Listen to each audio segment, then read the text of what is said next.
Hello, everyone.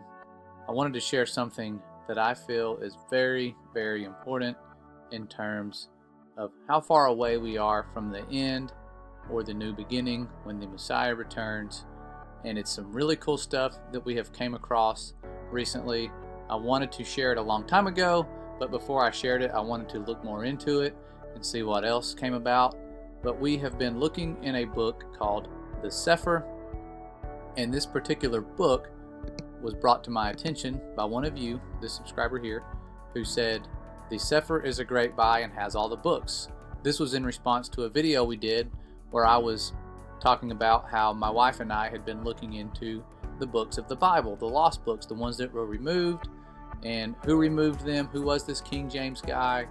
You know, I'm not telling you to burn your Bibles or throw them away, but there were some things removed from the Bible, and we all know about this, and there's a peak interest in books like Enoch and Jasher, and books that describe things that we were not aware of. And the renewed interest has a lot to do with the new discoveries that our earth is not what we have been told, and that the creation story in the Bible is true and is more literal than we ever imagined. So a lot of the deception being exposed in the awakening process is guiding people to a new direction. And this particular book has a lot of the lost books and things that we haven't seen as believers who have studied the Word. And again, I'm not saying to throw away your King James Bible or whatever. Those books are there and were there with these books, but we are looking at some of the ones that were removed, and I wanted to share what we have found in regard to the end times. It's mind-blowing, and we found this not long after we purchased this book. You can get it on your devices, your phones, for like $20, but the actual book itself, pretty thick, is closer to $100. So if you want to have a safe copy that you can lock away in a safe, I recommend buying the book. Or you can just do the cheap version like I wanted to do and get it on your phone. But my wife talked me into buying this version here so that she can read it and I can read it, and it's not just stuck on one of our phones. So quite handy to have the physical copy. And I will share what we found, and it is in the second BARUK Chapter 27. And I had never heard of this. This is a scribe. He was around the time of Jeremiah. He was one of the scribes for Jeremiah. And the cepher, just to give you some background knowledge, the word eth, which you see is written in Hebrew on the cover, means divine, and the Hebrew word for cepher means book. So in other words, this is like the divine book or the Bible, and it really uses a lot of the original interpretations of words. Like instead of saying Jesus, it'll say Yeshua, and instead of saying God, it'll say Yahuwah or Yahuwah Elohim. So it really restores a lot of those old words so that you actually are calling these people by their real names instead of what we know them as today. I think that's really cool, and it just seems to add more power to the word. I don't know, it's really unique, and I like that about this book. But I'm going to go ahead and get started and show you what we came across, and it was a list of 12 end time things that were going to happen, or 12 events that were going to take place before the end. And I was really confused when I was first reading this and kind of brainstorming and putting down pictures. And what happened was we came across some clarity towards the end, but you'll kind of see what I was coming across. I'll go through it with you the way that we found it. But it literally gives you a list of 12 things that BARUK is being told will happen before the Messiah returns. And at this point, the Messiah had yet to even come here. So this was talking about something in the distant future. But here's the first thing, one of the first things that will happen before the return. And it says, "In the first part, there shall be the beginning of commotions." I really had no clue what that meant and was just thinking about stuff. We have a lot of commotions going on. The second, it says, "And in the second part, there shall be slayings of the great ones." And I thought, what the heck are they talking about here? Is that nations, kings, the Nephilim? Really don't know, but I just putting out random pictures. I'm not saying this is anything to do with anything. I was just putting down pictures and trying to brainstorm as I was typing this up, and my wife was reading it. But the third part says, "And in the third part, the fall of many by death. I have no clue of the world wars, plagues, population control, no clue, and just skimming along, putting down the ideas here.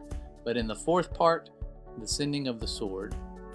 The fifth will be famine and withholding of rain. The sixth, and it says in the sixth part, earthquakes and terrors. And you've heard that in the Bible with earthquakes in diverse places and all of that, wars and rumors of wars. So it's kind of matching up with the word that we have, and I really was not sure. The seventh just says wanting. That's it. That's all it says. And the eighth, this one is what I thought was interesting because I had never seen these words.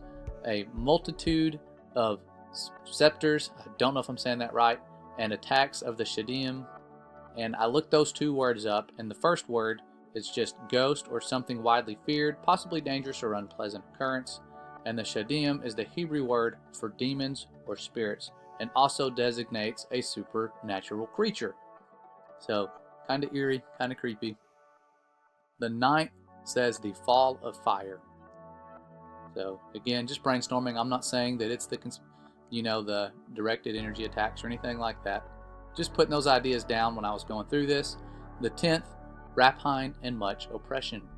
I didn't even know what that word meant. I'm learning some vocab here. But rapine means violent seizure of someone's property. The 11th is wickedness and unchastity. That is definitely a lot of what we're seeing now with the immorality in the earth and the stuff. We're kind of getting back to the days before the flood. It's getting pretty bad.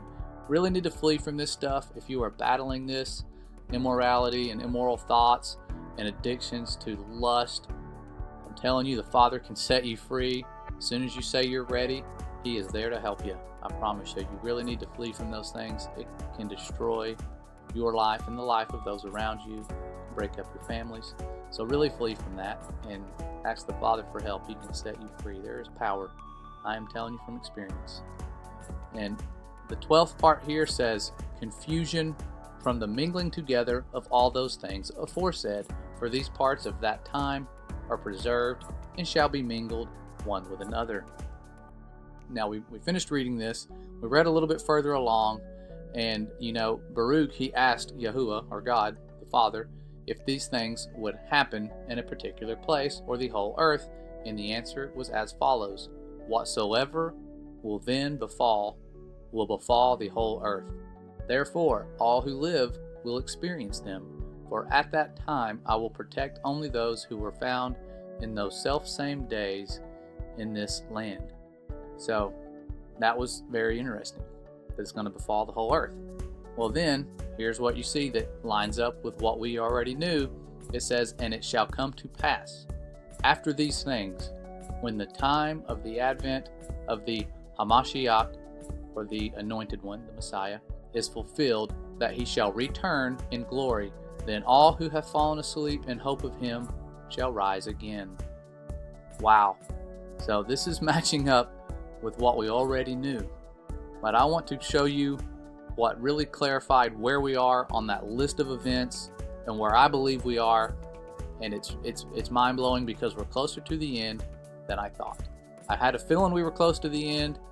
And a lot of you have kind of had that feeling like, I feel like it's going to happen any day now, but what is it going to be like? And there's going to be mass confusion and all that. But look at this. My wife was doing some digging and reading, and she found this in the 4th book of Ezra. It's chapter 14, verse 10. And it says, for the world has lost its youth, and the times begin to wax old. For the world is divided into 12 parts, and the 10 parts of it are gone already, and half of a 10th part, so basically 10.5 parts of the 12 were already gone back then, and there remains that which is after the half of the 10th part. So you have to realize these books were written after Jerusalem was captured and the temple was destroyed, and this destruction took place around 587 years before Christ. So many things have happened since then. And if you look at the current events and the things that are going on, we are experiencing a lot of these things, and they seem to be mixed together. Okay, I don't want to mislead you in any way, but you are seeing a lot of the things being put out there. The enemy seems to know what's going to happen before it happens, and these things are being mixed together. We're seeing them throughout the whole earth. So there's a lot of things going on.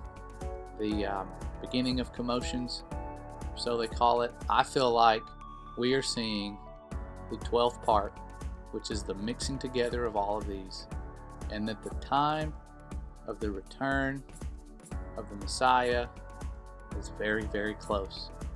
And this is one thing, when I was a 17-year-old newborn Christian, or son of the Most High, I was battling a lot of things and really learning a lot at a rapid pace, and hungry for truth, seeking answers, and battling my flesh like you wouldn't believe, and battling convictions that I'd never had before, and all these different things.